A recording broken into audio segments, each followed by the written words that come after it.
Assalamualaikum, gimana kabarnya teman-teman? Sehat semua lah, nggih. Ini melanjutkan dari yang kemarin itu terkait dengan analisis materi atau sub capaian pembelajaran mata pelajaran akidah akhlak. Ini kebetulan kelompok kita kebagiannya elemen akhlak ya, dan kita memilih untuk fase B, kelas 3 dan 4 untuk presentasi yang nanti insya Allah rencananya juga akan diselesaikan pada 3 fase, jadi kelas fase A, B, dan C gitu.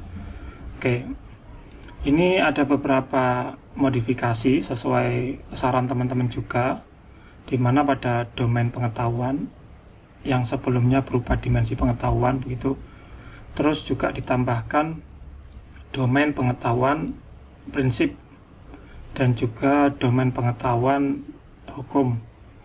Untuk kedua domain ini sebagaimana yang diberikan oleh dosen saat itu. Oke ya, sebelum kita membahas ke bagaimana analisisnya, jadi ini perkenankan saya mencoba bikin alur gitu ya, karena biar nanti kita lebih terarah begitu pengerjaannya, tidak ngerambyang gitu, apa istilahnya itu ya, tidak ngerambyang. Jadi gambarannya seperti ini. Jadi kita mulai nih ya, mulainya dari mengurai CP. Jadi kita buka dulu yang SK Dirjen itu, terus kita urai ya, kita pilah-pilah ini mana yang menjadi materi, mana yang menjadi submateri, kurang lebih seperti itu. Kemudian kita menentukan kompetensinya.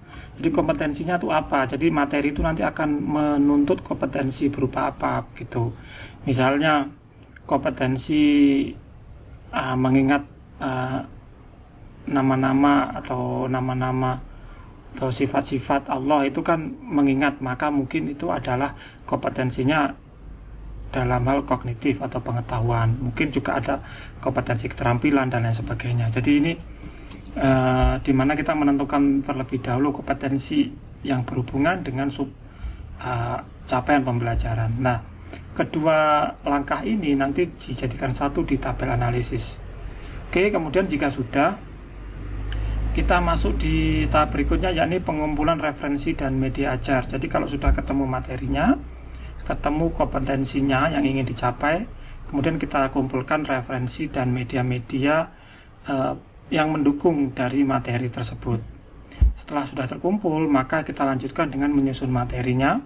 Jadi materinya disusun sedemikian rupa. Terus yang terakhir dari tugas ini ya, ini tentu saja tidak seperti ini persisnya dalam lapangan, tetapi dalam konteks tugas ini ya, menurut saya ini sangat subjektif. Menurut saya ini adalah langkah yang lebih mudah. Oke, yang terakhir adalah menyusun RPP atau modul ajar, kemudian selesai. Nah, dalam RPP ini sebenarnya juga kebagi lagi gitu ya. Misalnya nanti di sini juga menentukan misalnya profil pelajar Pancasila jika diperlukan ya. Kemudian juga menentukan dimensi rahmatan lil alamin, pelajar rahmatan jika diperlukan.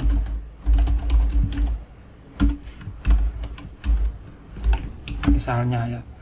Terus apalagi banyak ya, masih banyak lagi di dalam modul ajar itu atau RPP itu, masih banyak lagi, mungkin asesmen atau dan lain sebagainya lah, kurang lebih seperti itu.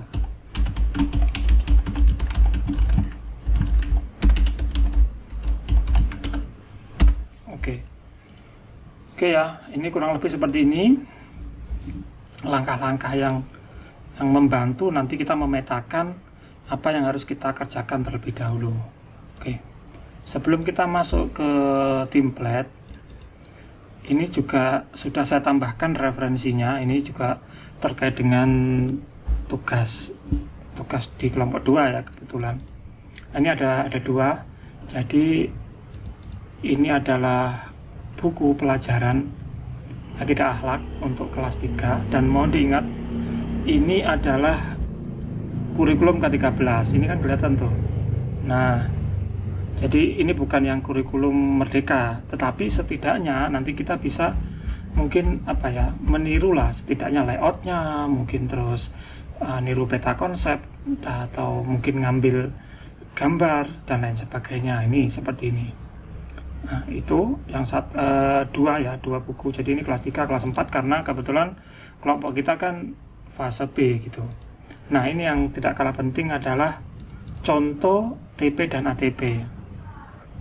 Nah, ini dikeluarkan oleh Kemenak ya. Ini sekali lagi ini tidak saklek karena judulnya saja juga contoh gitu ya.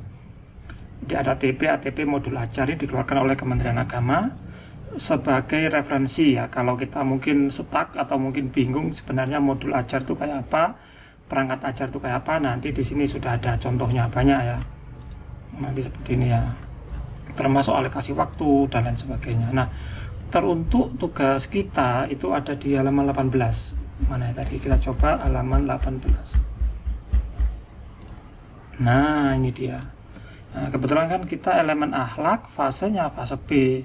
Jadi kelas 3 dan 4. Ini seperti ini nih, elemennya akhlak, capaian pembelajarannya, CP-nya itu seperti ini.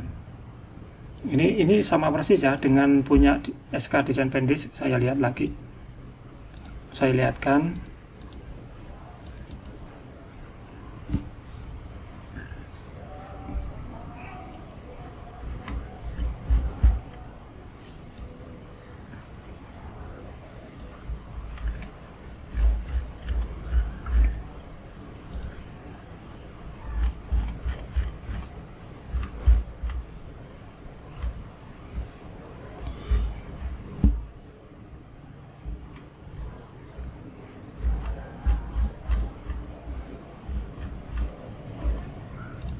Oke, ini dia. Nah, ini kan berarti kan dia di fase B, kelas 3 dan 4 ya. Untuk elemen akhlak, ini peserta didik terbiasa dan seterusnya. Ini sama dengan yang itu, contoh yang diberikan oleh Kemenak itu. Ini ya, sama ya. Tolong menolong. Nah, enaknya nih ya, karena ini kan sudah contoh nih, jadi kita bisa ngambil atau mengutip beberapa saja contoh. Ini kompetensinya mengucapkan. Jadi kalau mengucapkan ini selain dia psikomotor, dia juga bisa di kognitif C1, jadi kan meniru. Kemudian mempraktekkan bisa juga di C1, bisa di B1 atau psikomotor 1. Sama juga menghindari, ini juga maksudnya mempraktekkan. Nah, ini materinya, jadi enak sudah. Jadi materinya itu kalimat thayyibah, terus subhanallah, Allahu Akbar, Masya Allah, seperti itu. Kemudian ada tujuan pembelajaran. Ini tujuan pembelajarannya ya, ini sambungannya dari atasnya. Terbiasa mengucapkan kalimat thayyibah, subhanallah, Allahu Akbar, Masya Allah, gitu. Jadi ini langsung sudah. Nah, untuk TP ini mungkin agak berbeda dengan yang kemarin saya presentasikan. Kalau kemarin kan saya pakai model ABCD itu. Jadi sebenarnya bisa juga, kalau mau jangan bisa dibuat ABCD. Misalnya peserta didik terbiasa, itu kan terbiasa mengucapkan. Nah, ini kan behavior ya. Terus kalimat thayyibah subhanallah, itu kan kondisinya seperti itu. Degree-nya misalnya di sini dengan benar atau dengan fasih atau dan lain sebagainya lah ya. Itu bisa juga seperti itu. Ini referensinya. Oke. Sekarang kita masuk ke analisisnya. Jadi untuk analisisnya kita pakai ini aja ya. Ini toh ini juga sama sebenarnya. Oke, peserta didik kayak subhanallah seperti ini. Ini jadikan satu aja itu benar nggak apa-apa ya. Jadi nggak perlu diurai gitu materinya. Subhanallah, terus Allahu Akbar ini kalau mau bisa diurai, tapi kita jadikan satu aja.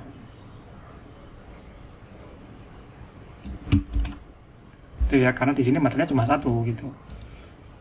Kita tempel. Ups, sorry.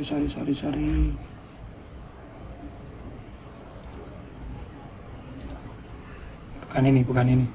Sebentar.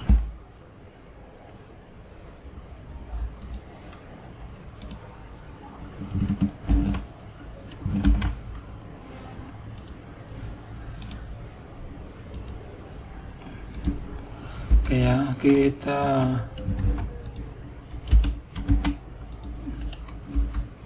seperti ini. Ini mungkin bisa masuk ke domain prinsip ya, boleh, atau masuk ke konsep juga boleh. Nanti di taksonominya itu C1, jadi apa, menirukan ya, menirukan. Nanti peserta didik, kita pakai ABCD ya. Kalau jenengan nggak pakai ABCD juga nggak apa-apa. Peserta didik tujuannya adalah mampu gitu misalnya, atau yes, mampu aja lah, mampu menirukan ucapan, menirukan atau menyebutkan gitu, silahkan lah ya, lafaz subhanallah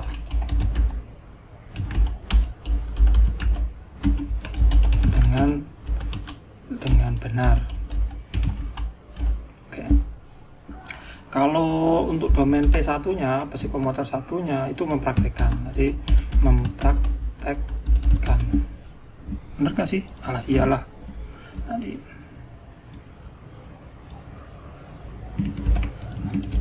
bisa didik mampu atau mengungkapkan atau menyebutkan atau ya gitulah ya, mempraktekkan lah, mempraktekkan mengucap dapat subhanallah dengan benar, seperti itu. Nanti tinggal lanjut pada poin berikutnya. Terus apalagi ya, ini kayaknya ini aja sih untuk yang awal ya. Ini konsep ini kayaknya belum nih. Oke, kita gabungkan sel. Maaf, perlu kepencet.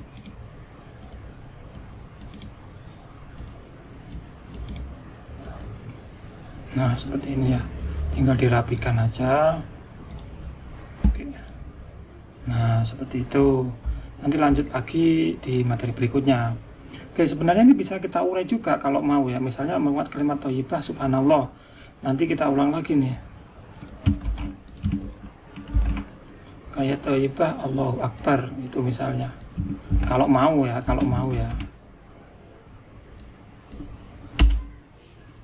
Apa tadi ya?